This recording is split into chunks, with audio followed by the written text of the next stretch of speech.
불자님들, 안녕하십니까?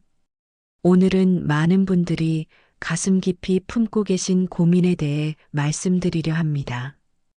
왜 나는 좋은 사람을 만나지 못할까?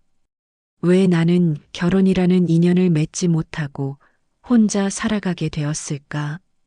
주변을 보면 다들 가정을 이루고 행복하게 사는데 나만 이렇게 외롭게 살아가는 걸까? 이런 생각에 잠 못 이루는 밤을 보내신 경험이 있지 않으십니까? 특히나 나이가 들어갈수록 이런 외로움은 더욱 깊어집니다. 명절이 되면 혼자 있는 자신이 초라하게 느껴지고 친구들의 가족 이야기를 들으면 마음이 쓸쓸해집니다. 병원에 갈 때도 장을 볼 때도 모든 일상이 혼자라는 사실이 마음을 무겁게 누릅니다. 하지만 불자님들, 이런 상황이 단순히 운이 나빠서 생긴 일일까요? 아니면 내가 노력을 덜해서 일어난 일일까요? 부처님의 가르침을 통해 보면 이 세상에 우연은 없습니다. 모든 일에는 원인이 있고 결과가 있습니다. 이것이 바로 인과응보의 법칙이며 업보의 원리입니다.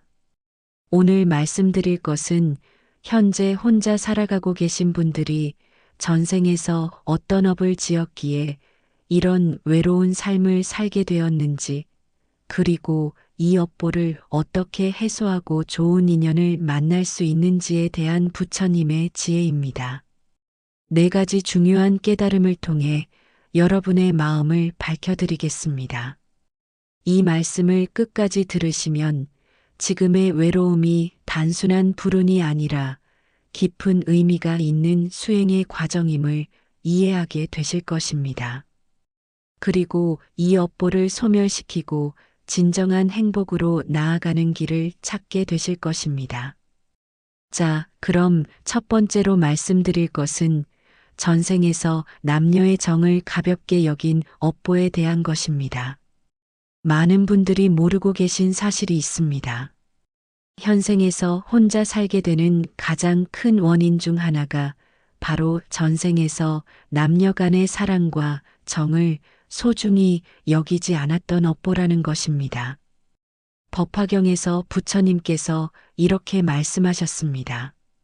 과거에 뿌린 씨앗이 현재의 열매가 되고 현재 뿌리는 씨앗이 미래의 열매가 된다. 전생에서 여러 사람과 가볍게 관계를 맺고 헤어지기를 반복했거나 다른 사람의 마음을 아프게 하면서도 별로 중요하게 생각하지 않았던 분들이 있습니다. 상대방이 진심으로 사랑했는데도 불구하고 그 마음을 받아주지 않고 상처를 주었거나 약속을 가볍게 어기고 배신을 했던 경우입니다. 구체적인 예를 들어보겠습니다. 전생에서 장사를 하면서 여러 지역을 돌아다니며 각 지역마다 다른 여인과 관계를 맺고 정작 결혼 약속을 했으면서도 떠나버린 남자가 있었다고 합시다. 그때 상처받은 여인들의 눈물과 원망이 업보가 되어 현생에서는 아무리 좋은 사람을 만나도 결혼까지 이어지지 않는 결과를 낳게 됩니다. 또는 전생에서 미모나 재력을 믿고 여러 남자들의 마음을 가지고 놀았던 여인이 있었다면 진심으로 사랑했던 남자들의 아픈 마음이 업보가 되어 현생에서는 진실한 사랑을 받지 못하게 됩니다. 이런 업보는 단순히 벌을 받는다는 의미가 아닙니다. 부처님의 자비로운 가르침은 이런 경험을 통해 진정한 사랑이 무엇인지, 상대방의 마음을 소중히 여기는 것이 얼마나 중요한지를 깨닫게 하시려는 것입니다. 혼자 살아가면서 느끼는 외로움과 그리움을 통해 과거에 내가 누군가에게 주었던 그 아픔이 얼마나 큰 것이었는지 체험하게 됩니다. 이제야 상대방의 마음을 진정으로 이해할 수 있게 되는 것입니다. 그렇다면 이런 업보를 어떻게 해소할 수 있을까요? 가장 중요한 것은 진심 어린 참회입니다. 매일 아침 저녁으로 부처님 전에 정성껏 합장하고 이렇게 참회하십시오. 부처님, 제가 전생에서 다른 분들의 마음을 아프게 해드린 모든 업보를 참회합니다. 그분들이 제 때문에 흘렸던 눈물과 아픔을 이제야 깨달았습니다. 이 외로움을 통해 진정한 사랑이 무엇인지 배우고 있습니다. 이런 참회를 100일간 계속하면서 동시에 관세음보살님께 진실한 인연을 만날 수 있도록 간절히 기도하십시오. 관세음보살님은 중생들의 인연을 맺어주시는 자비로운 부처님입니다. 또한 주변의 외로운 분들을 돌보는 공덕을 쌓으십시오. 혼자 사는 어르신들을 찾아뵙거나 외롭게 지내는 친구들과 시간을 함께 보내는 것입니다. 내가 받은 외로움을 다른 사람의 외로움을 덜어주는 자비의 마음으로 승화시키는 것입니다. 이렇게 하면 과거의 업보가 점차 소멸되고 진실한 마음으로 사랑할 수 있는 준비가 됩니다. 두 번째로 말씀드릴 것은 다른 사람의 인연을 질투하고 방해했던 업보입니다. 이것은 많은 분들이 깨닫지 못하고 계신 아주 중요한 원인입니다. 전생에서 다른 사람들이 행복한 결혼 생활을 하는 것을 보면서 질투하고 시기했던 마음, 그리고 실제로 남의 인연을 방해했던 행동들이 현생에서 자신이 혼자 살게 되는 업보로 돌아오는 것입니다. 지장보살본원경에서 부처님께서 이렇게 말씀하셨습니다. 남의 좋은 일을 시기하고 방해하는 자는 자신도 그런 좋은 일을 만나지 못한다. 구체적으로 어떤 경우들이 있을까요? 전생에서 자신보다 먼저 좋은 사람과 결혼하는 친구나 형제를 보면서 마음속으로 저 사람이 무엇이 좋다고 저런 좋은 사람과 결혼하나라고 질투했던 경우입니다. 겉으로는 축하한다고 했지만 속으로는 질투와 시기의 마음이 가득했던 것입니다. 더 심한 경우에는 실제로 남의 혼담을 방해하거나 이간질을 했던 경우도 있습니다. 소문을 퍼뜨려서 좋은 인연이 성사되지 못하게 했거나 거짓말을 해서 서로를 의심하게 만들었던 것입니다. 또는 이미 결혼한 부부 사이를 질투해서 그들의 행복을 깨뜨리려 했던 경우도 있습니다. 저 부부는 너무 행복해 보여서 보기 싫다는 마음으로 그들 사이에 문제가 생기기를 바랐던 것입니다. 이런 질투와 시기의 마음은 매우 큰 악업을 만듭니다. 왜냐하면 다른 사람의 행복을 빼앗으려는 마음이기 때문입니다. 현재 혼자 살고 계신 분들 중에서 친구들이 결혼 소식을 전해올 때 마음이 불편하거나 행복한 부부를 보면 괜히 기분이 나빠지는 경험이 있다면 이것이 바로 전생의 업보가 아직 정화되지 않았다는 신호입니다. 원효대사의 말씀을 들어보십시오. 남의 기쁨을 내 기쁨으로 여기고 남의 행복을 진심으로 축하할 수 있을 때 비로소 자신에게도 그런 행복이 찾아온다. 이 업보를 해소하는 방법은 무엇일까요? 먼저 철저한 마음의 정화가 필요합니다. 매일 밤 잠자리에 들기 전에 스스로에게 물어보십시오. 오늘 하루 동안 다른 사람의 행복을 진심으로 축하했는가? 다른 사람의 좋은 소식을 들었을 때 질투나 시기의 마음이 일어나지 않았는가? 만약 그런 마음이 일어났다면 즉시 참회하고 상대방의 행복을 진심으로 축원하는 마음을 일으키십시오. 구체적인 수행법을 알려드리겠습니다. 매주 한 번씩 주변의 행복한 커플이나 부부를 위해 기도하는 시간을 가지십시오. 부처님, 저분들이 더욱 행복하고 서로를 더욱 사랑하며 살아가게 해주십시오. 이런 축원을 진심으로 하는 것입니다. 처음에는 억지로라도 좋습니다. 계속 반복하다 보면 진심이 됩니다. 이것이 바로 마음을 정화하는 수행입니다. 또한 실제로 다른 사람의 인연 맺기를 도와주는 공덕을 쌓으십시오. 주변에 좋은 사람들끼리 소개해 주거나 결혼 준비하는 분들을 도와드리는 것입니다. 내가 받지 못한 행복을 다른 사람에게 선물하는 마음으로 하는 것입니다. 이렇게 하면 질투와 시기의 업보가 자비와 사랑의 공덕으로 바뀝니다. 그때 비로소 자신에게도 진실한 인연이 찾아오게 됩니다. 세 번째로 말씀드릴 것은 가족이나 부모님을 소홀히 했던 업보입니다. 이것은 현생에서 혼자 살게 되는 아주 직접적인 원인 중 하나입니다. 부처님께서 부모운 중경에서 이렇게 말씀하셨습니다. 부모의 은혜를 저버리는 자는 모든 인연에서 버림받는다. 전생에서 부모님을 제대로 모시지 않았거나 형제자매들과의 정을 소홀히 했던 업보가 현생에서는 가족을 이루지 못하고 혼자 살게 되는 결과로 나타나는 것입니다. 어떤 경우들이 있는지 구체적으로 살펴보겠습니다. 전생에서 자신의 성공이나 출세에만 매달려서 부모님께 안부 인사도 제대로 드리지 않았던 경우입니다. 돈은 보냈을지 모르지만 마음과 시간을 들이지 않았던 것입니다.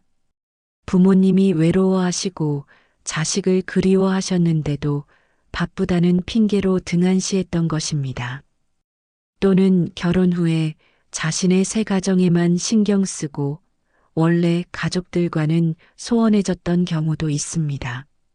형제자매들이 어려울 때 도와주지 않았거나 가족 모임에 참석하지 않는 등 혈육의 정을 소홀히 했던 것입니다.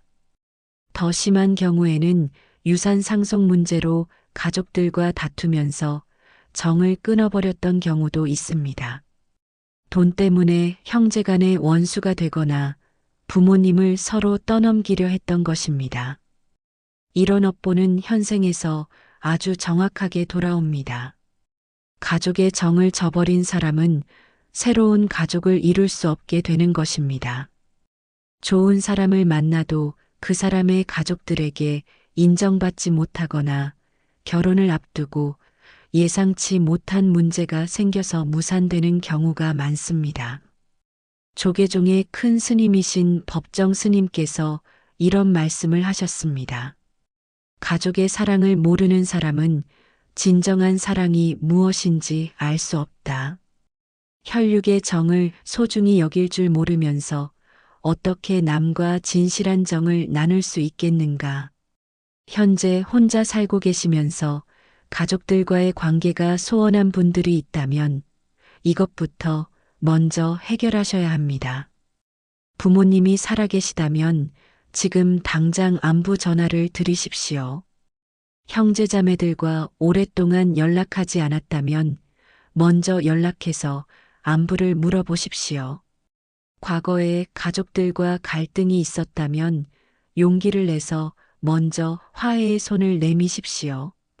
이것이 쉽지 않다는 것을 알고 있습니다. 하지만 이것을 하지 않고서는 새로운 인연을 만나기 어렵습니다. 자신의 원래 가족들과도 제대로 관계를 맺지 못하는 사람이 어떻게 새로운 가족을 이룰 수 있겠습니까? 구체적인 실천 방법을 알려드리겠습니다. 매달 한 번씩은 가족들을 찾아뵙거나 함께 시간을 보내십시오. 설령 멀리 살더라도 정기적으로 안부를 묻고 관심을 표현하십시오.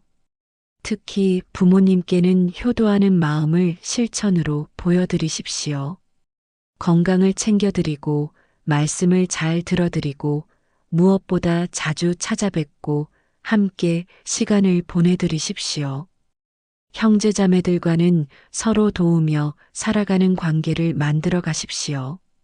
누군가 어려울 때 먼저 나서서 도와주고 기쁜 일이 있을 때는 진심으로 축하해 주십시오.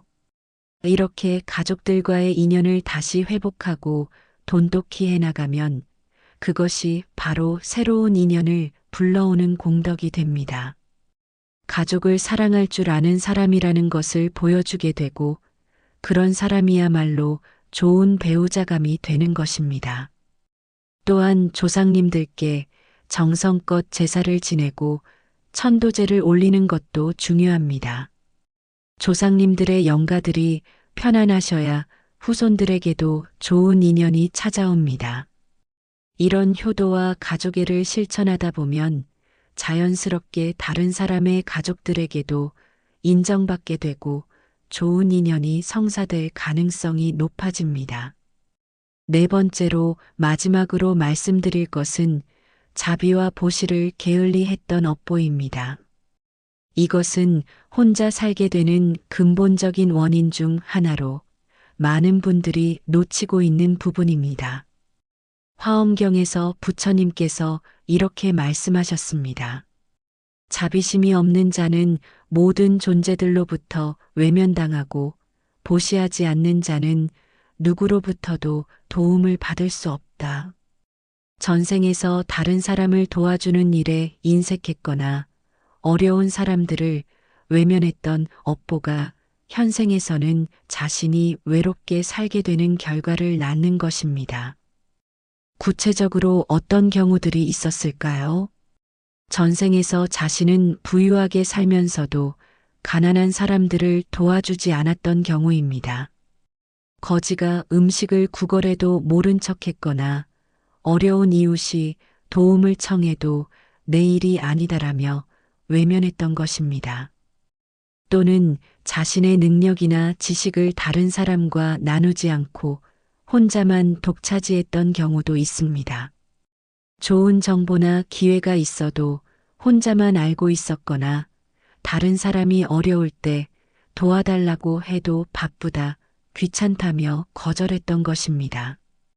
더 나아가서는 다른 사람의 고통을 보면서도 무관심했던 경우도 있습니다. 병든 사람, 늙은 사람, 약한 사람들의 어려움을 보면서도 전혀 측은한 마음을 내지 않았던 것입니다.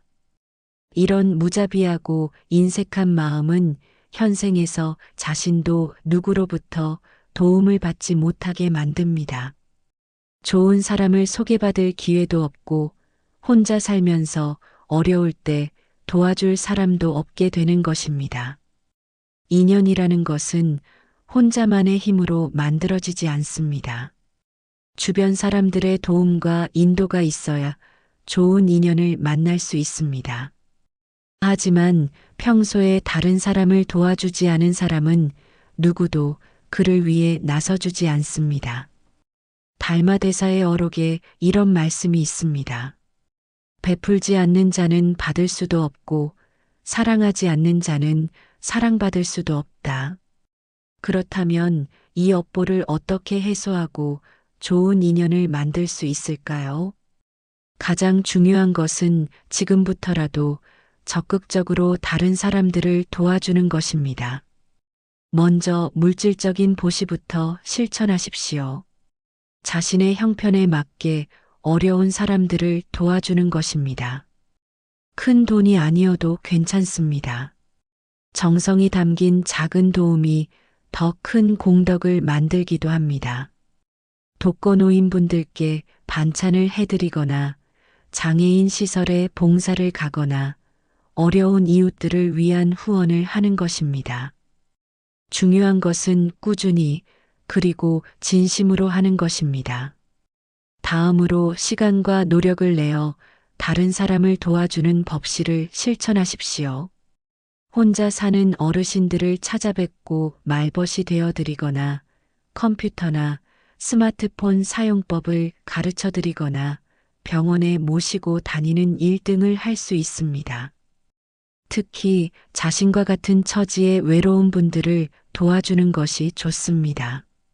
혼자 사는 사람만이 혼자 사는 사람의 마음을 진정으로 이해할 수 있기 때문입니다. 서로 의지하고 격려하면서 외로움을 나누는 것입니다. 또한 무엇이라고 해서 다른 사람들의 두려움이나 불안을 덜어주는 것도 중요한 보시입니다. 위로가 필요한 사람에게 따뜻한 말을 건네주거나 고민이 있는 사람의 이야기를 들어주거나 절망에 빠진 사람에게 희망을 주는 것입니다. 이렇게 꾸준히 남을 도우며 살다 보면 자신 주변에 좋은 사람들이 모이게 됩니다. 그리고 그 사람들이 좋은 인연을 소개해 주게 됩니다. 또한 자비로운 마음을 가진 사람은 그 자체로 매력적이어서 좋은 사람들이 다가오게 됩니다. 무엇보다 중요한 것은 마음가짐입니다. 내가 이렇게 도와주니까 나도 도움을 받아야 한다는 계산적인 마음이 아니라 중생들이 고통받는 것을 보니 그냥 도와주고 싶다는 순수한 자비심으로 해야 합니다. 그런 마음으로 꾸준히 보시를 실천하면 자연스럽게 좋은 업을 쌓게 되고 그 공덕으로 인해 좋은 인연을 만날 수 있게 됩니다. 불자님들, 오늘 말씀드린 4가지 내용을 정리해 보겠습니다. 첫째, 전생에서 남녀의 정을 가볍게 여기고 다른 사람의 마음을 아프게 했던 업보를 참회하고 정화해야 합니다.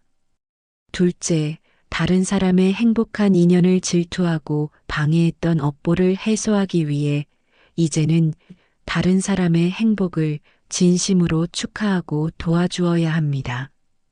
셋째, 가족들과의 인연을 소홀히 했던 업보를 해결하기 위해 부모님께 효도하고 형제자매들과 화목하게 지내야 합니다.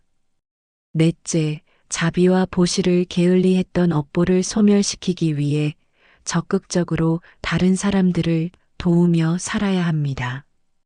이 4가지를 성실히 실천하시면 현재의 외로움이 결코 영원하지 않다는 것을 깨닫게 되실 것입니다. 오히려 이 외로움이 자신을 더 성숙하고 자비로운 사람으로 만들어주는 소중한 수행의 시간이었다는 것을 알게 되실 것입니다. 부처님께서는 모든 중생이 행복하기를 원하십니다. 지금 혼자 계신 분들도 언젠가는 반드시 좋은 인연을 만나서 행복하게 살 수 있습니다. 다만 그때가 되기까지 올바른 마음가짐으로 선한 업을 쌓으며 기다리는 것이 중요합니다. 오늘 이 말씀이 도움이 되셨다면 좋아요를 눌러주시고 비슷한 고민을 하고 계신 분들이 있다면 공유해 주십시오. 또한 댓글로 여러분의 생각과 경험을 나누어 주시면 다른 분들에게도 큰 도움이 될 것입니다. 모든 불자님들이 부처님의 자비 속에서 진실한 사랑을 만나고 행복한 가정을 이루시기를 간절히 기원합니다. 이 공덕을 모든 중생들과 함께 나누며 모두가 고통에서 벗어나 진정한 행복을 얻기를 발언합니다. 나무 아미타불 관세음보살님